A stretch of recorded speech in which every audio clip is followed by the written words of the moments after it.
Before we get started on this interview with Meagan Kohler on feminism, power, and the role of women in the church, I want to remind you of the Isaiah Institute's virtual conference this Saturday, March 30th, a day of reckoning. I've talked a lot about Isaiah. I've talked a lot about the Book of Mormon and how it's written around the focus of Isaiah. This virtual conference will help you learn and understand the literary tools to get context from Isaiah and perhaps see what Nephi saw in Isaiah. What do sea and river mean in the book of Isaiah? Are there secret combinations mentioned in the book of Isaiah? Go to Book of Mormon Isaiah/conference, Book of Mormon Isaiah/conference, and sign up for an education on the book of Isaiah. Here we go.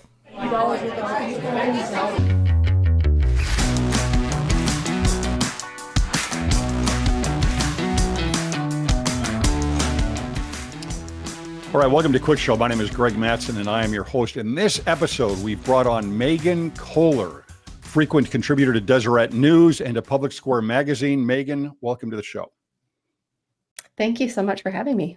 Great to be You here. have written an article recently in Deseret News called "Most Latter-day Saint Women Are Happy with Their Religion." Are Latter-day Saint women content with their religion and with their position and roles in the church? Well, yes. So that's the crux of my argument.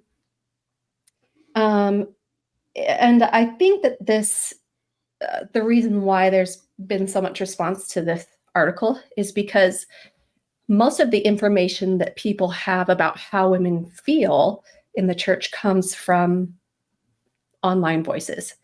But that's really a small part of the church's female demographic. And so I'm hoping to sort of provide another perspective in my article. Now, you're going to pull from a survey I'll get to here in just a bit, but the survey was actually pretty overwhelming that, for example, women in the church did not want anything to do with female ordination. Wasn't that right? Well, I don't know if it said that. If you're referencing the B.H. Roberts survey, Yes.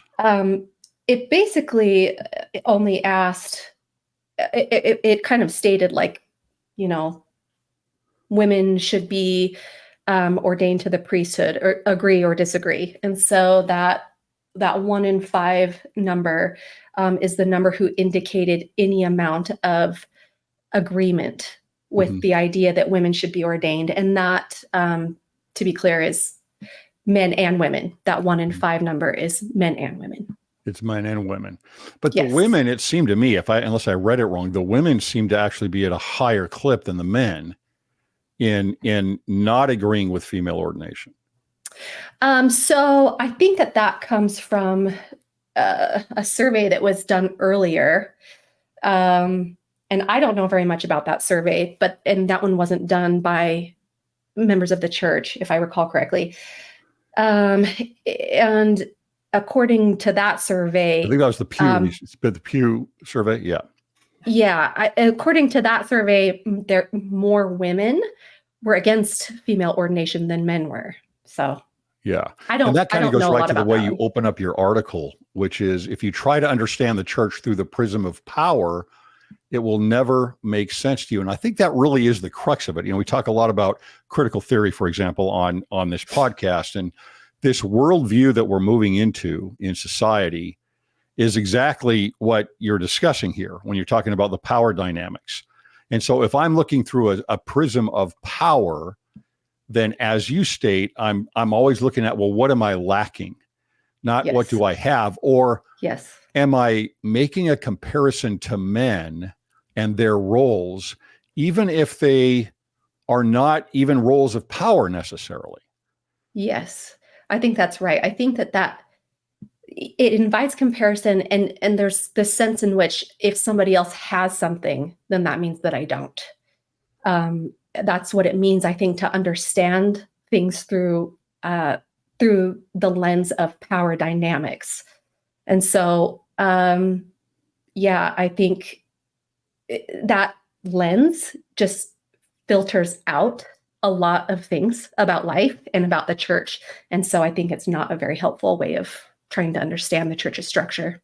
Well, I think it's divisive as well when you're just looking at pure power. I mean, the adversary works through that sense, right? It's like, I want the power. And it's like, well, what is power? You make a great point later on about what the greatest, for example, of all of us is. The greatest of all of us is the least among us, right? The greatest among us is the least among us, which really means it's the one who, in my terminology, condescends below all. It's the one who serves those around them. I mean, Christ is the greatest among us, but he's the least among us in terms of he's the servant to all, right? He took on the pain for all of us.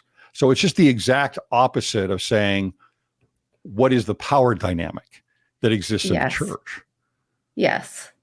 I think Christianity more generally is about sort of inverting the normal power dynamic as human beings understand it. And I think that we see that has to be our starting place for trying to understand the way that power works in the church.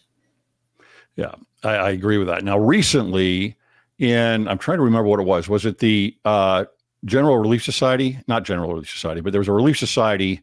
What was it? Was it there was a Relief Society broadcast? The broadcast, right.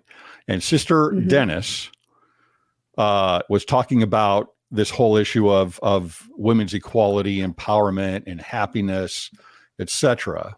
And she says, which something that was also a controversial statement. I don't know how it is, but she says there is no other religious organization in the world that I know of that has so broadly given power and authority to women. Now, as a man, and yes, I'm speaking as a man, but I think that's true.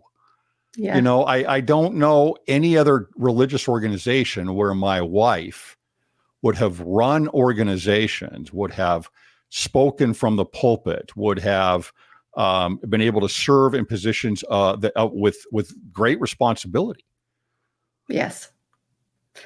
And I think that you're sort of hitting on something that made this important for me to write, which is that sometimes focusing too much on the different ways in which men and women serve in the church can sort of keep us from really looking at and exploring what we have been given and wielding that influence, it's really important that we do that as women. So let me go back to the survey here a little bit. Why do you think, because these loud voices are out there, ordained women, it went on about 10, 12 years ago, and a lot of loud voices about how women need to be ordained to the priesthood. And why do you think that so many women do not want female ordination? So that's a great question. And I have done some asking around. And I think that there are multiple reasons. I think that the first and most important for me is that women who are really bound up in service in the church are very hesitant to assign sexist reasons to the church's organization. So they trust the prophet, they trust the divinity of the institutional church, they see it as God's kingdom on the earth. And so if there are differences, then I think that they are very hesitant to say, well, this must be because of sexist traditions. I think that they're just open to the fact that there must be other explanations. So I think that's a big one. I also think that women believe in the church that women are different from men, and so it would make sense that women have different roles. And in my own case, I see the priesthood as being very formative for men. And so I'm really hesitant to want to give those formative roles to women because I don't think that women need them as much as men do. But I think a really big reason too is honestly that there are huge administrative burdens associated with callings related to priesthood offices. And I think for some women, they feel that taking on those additional administrative duties would actually hinder their ability to engage more directly in ministerial type of work. So, rendering direct service to people. That's just, as I've talked to women, that's some of the feedback that I've gotten. Now you had a couple of comments here about Gen Z, and if this was an intergenerational issue, but the survey seems to say it is not an intergenerational issue, and that actually women that are in that generation agree also that women should not have female ordination. Is that right? Did I get that right? I think so. So I don't. Yeah, I'm not exactly sure. And maybe it's me reading into the survey, because I did go to the survey and read into that. No, so that's kind of one of the things that they found that was sort of surprising, because I think that's the assumption, is that the rising generation is going to revolt, and it's going to turn the church's workings on its head. And it doesn't seem like there are some generational differences, but not what you would expect. Yeah, because generally, another Pew survey found that a majority of U.S. adults, particularly women under age 30, believe that being a man helps you get ahead in life, and that being a woman holds you back. That's obviously, again, a power dynamic. It's a victim-oppressor type of a situation. But apparently, Latter-day Saint women in that demographic do not at least apply it to church. In their own words, anyway. Yeah, I mean, I on that particular question, I'm not exactly sure, because it's hard for me to know what the reasons are for why women, because when you're talking about the Pew survey, that ties in very strongly with partisan loyalties, so political, yes. And I don't know if that carries over into what women in the church feel. Mm-hmm.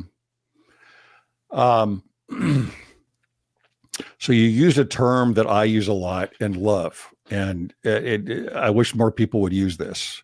I think it's the right term. You use the term liberationist, and liberationist to me, and what I use with that is I talk a lot about the dichotomy of liberty versus liberation, right? And so what do you mean by liberationist? Oh, that's a good question. That gets kind of into some of this is a little bit more philosophical. I've mentioned in the article the reactionary feminist movement. I don't know how familiar you are with that. But the part of this reactionary feminism is taking another look at the concept of rights, and the way that we sort of understand rights, at least in our common cultural parlance, is as radical autonomy, right? And a more classical understanding of rights is being bound up in the attainment of virtues and being associated with duties, really sees rights as not freeing us from one another and from things like our bodies and our relationships. It's freedom to pursue those things, to participate more fully in our relationships and in our attainment of good. So it's direct. It's liberty has a purpose, right? It's not an end in itself. It's directed towards some other good that is considered more ultimate than liberty itself. Mm-hmm. Yeah. So you're using the term here, and then you bring up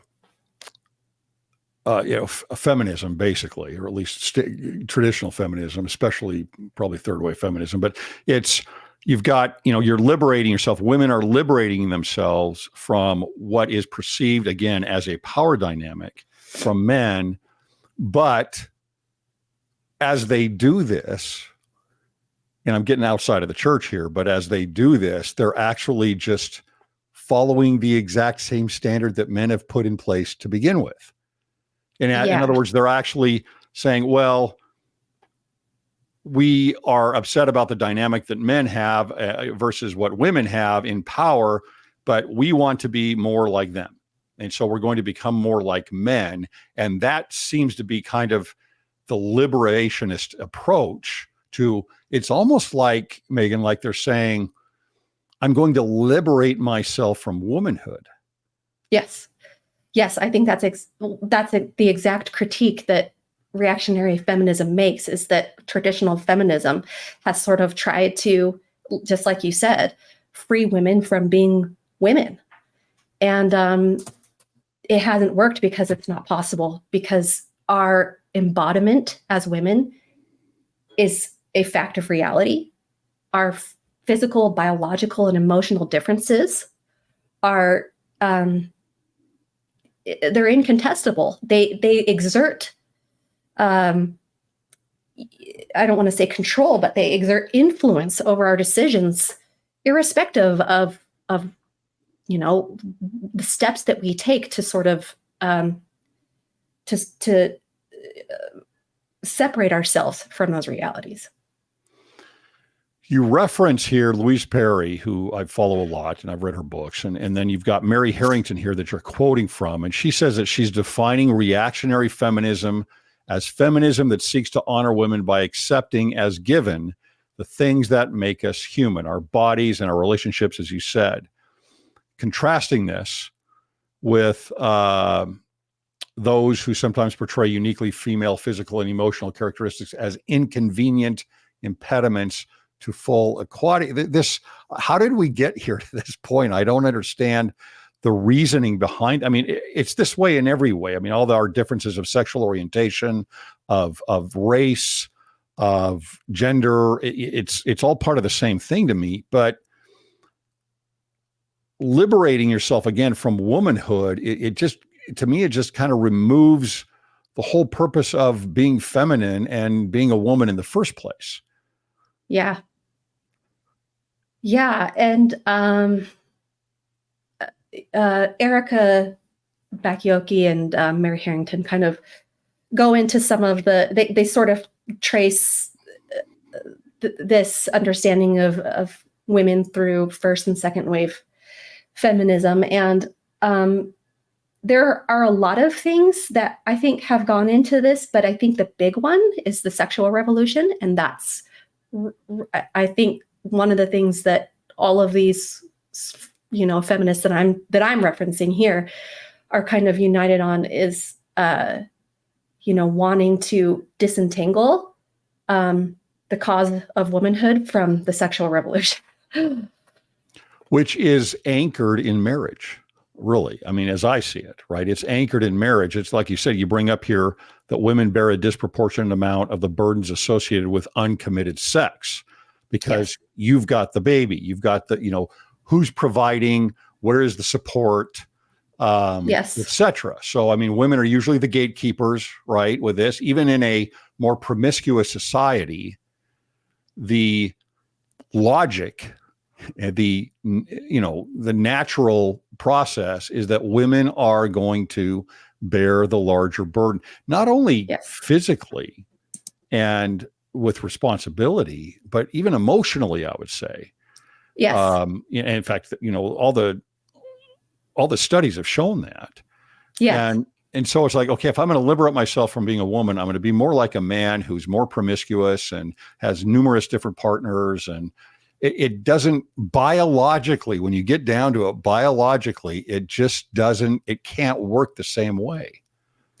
Yeah, and I think that that's one of the things that these thinkers are pointing to is they're, drawing on examples from like hookup culture and how, I mean, that's devastating for both sexes, but particularly for women who are much more likely to become emotionally attached when a relationship gets physical.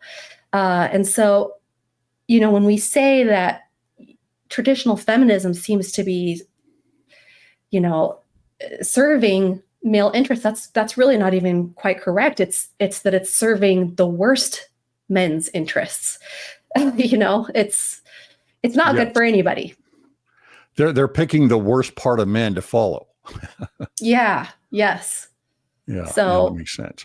What are there any solutions to this within the church? I mean, again, the number I think is not that large of those that look through this prism of power, yeah. within the church. I mean, I think it's much larger outside of the church, but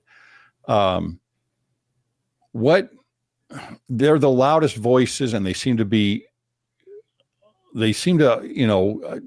leverage a lot of influence because of social media and because of the internet. What should we be doing to guard ourselves against this, I guess? How do we stay away from a prism of power? So, I think the problem that we're really talking about is the problem of influencing, because these, when we're talking about women who feel discontented, who feel like the church is a fundamentally sexist institution, it's really easy to feel like that's how a lot of women feel, because when you create an online community that has none of the constraints that our physical ones do, suddenly you have every person who feels discontented all standing in the same room talking to each other. So it's kind of that echo chamber mentality, right? So you get in there and everybody's kind of airing these grievances, and you get the sense that, oh, wow, everybody feels this way. I must be right. So I think the first thing is to kind of understand, like, exercise some wisdom about the way that the online world works. And honestly, just having an awareness of those lenses through which we're making sense of what we're looking at. I think that's a really big step, because for me, I'm trying really hard to make sure that when I'm looking at anything, but especially the church, that I'm like putting on my gospel of Jesus Christ lens, that I'm looking at it through a lens that I am reinforcing through my daily devotional practices, through temple attendance, through listening to what the prophets say. And then, so that's going to affect the way that I interpret things, the way I interpret the church and its structure. And so I think if people are just aware of the fact that sometimes you're getting information online, influencers have a particular worldview sometimes. They don't necessarily realize it, but everything they're feeding you is going to come through that worldview, and it's going to start changing the way that you see things.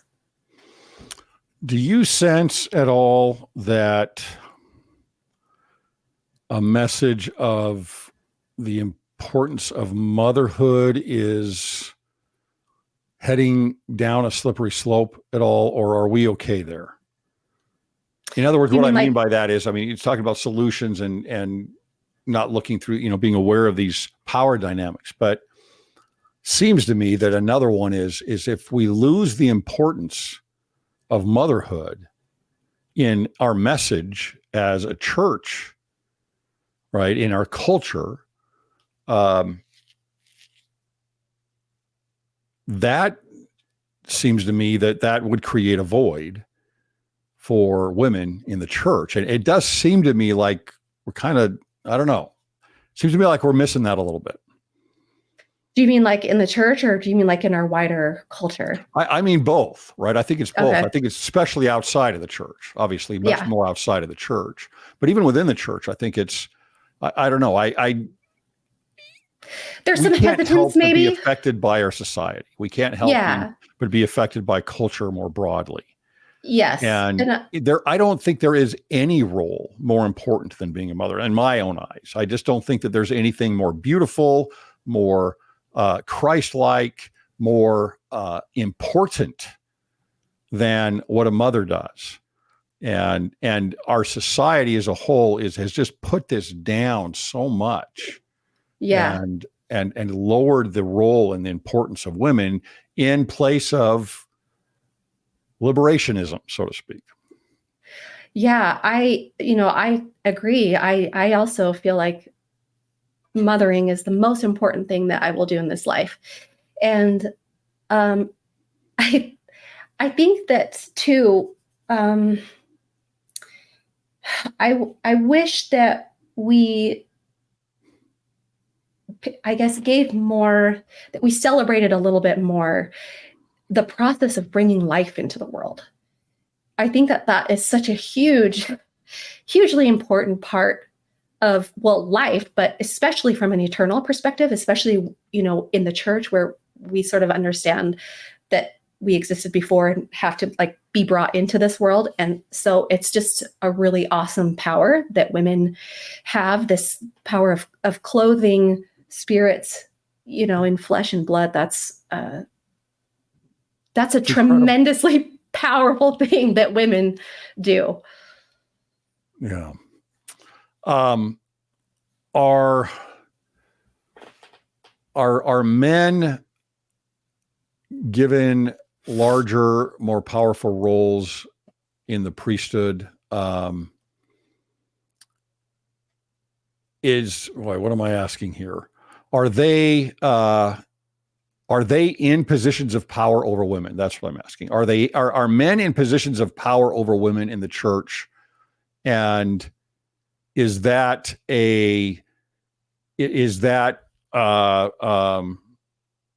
balanced at all from the side of women? So I guess I don't normally think of it in terms of, do men have positions of power over women? I would say that they occupy positions of responsibility over men and women when they serve in particular roles. And I think that is, again, that plays, I don't want to say that I understand everything that the priesthood is doing in the church, or men acting, in priesthood offices. I don't. But I do see that one of the things that it does is it requires men to take responsibility for the well-being of others in ways that require them to practice compassion. And it makes them, their priesthood ordination makes them, it kind of creates like a more formal line of accountability. So I mean, I don't know how, I guess I don't know how to respond to, like, is there something similar that women have? Because I guess I don't see it as being about power. And so I don't know how I would, say, yeah, women I'm have asking it not because power I think over internally this. in the church that is the case. I know that that's how it's viewed. Yeah. So often, there's 15 men that run the church and they have all the power and they make all of the decisions, so to speak, right? And of course, they're exhausted all day long because all they do is work and serve others. yeah. And, but that's the way it's viewed, right? That's the way it's viewed. You have something I don't have, and it's a position of power, and so therefore, why are you not sharing this with everyone else? Well, and I do think that I don't want to say that, men who serve in, priesthood offices, that they don't have added influence because of that. So long as they're doing it correctly, so long as they're operating in ways that God approves of. Because there is a potential, of course, to abuse one's station because of that. Maybe station's not quite the right word, but to take advantage of that stewardship. And so, I don't want to say that there isn't something powerful about what they're doing, but I guess one thing that I would say is, like, if there are people who see, technically, I think that theologically, I don't see any reason why women couldn't be ordained someday. It could happen. I'm not really counting on it, but it could happen. But if there are women who believe that what the priesthood is doing is giving men power and authority over other people, then, like, to me, that's like the last person that I would want to put in that position, right? Because they understand this as something that they use to control other people or to exert influence over other people in inappropriate ways. Dominance, status, prominence. If that's your understanding of what it means to serve in priesthood offices, then I feel like that's very disqualifying. Mm-hmm. And that's certainly not the way it's described in Scripture, right? I mean, Scripture is going to be very specific on this being long-suffering and et cetera. It's the doctrine of Christ. It's condescension and it's service and yes, righteous persuasion, et cetera, is what it's supposed to be. And there's always a bad apple here and there. There's no question. Oh, yeah. We've all seen that. But some people pushed back on me on that. They were like, well, what about all the men that abuse their power or that are basically, using it to exert power over other people? And it's like, well, I don't support that, No, but I guess I would ask again. I mean, would it be any different with women? I don't know that it would be any different with women. If that would be, if the numbers would be better or not, I have no idea. No, so that seems like an issue for humanity. Yes, as a whole.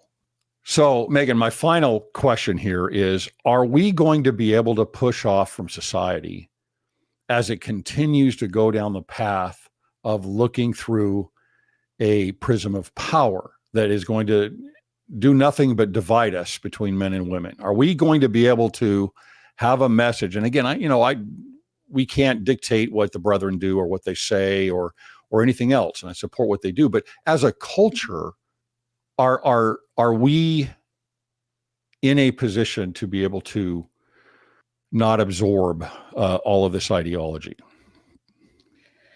Yeah,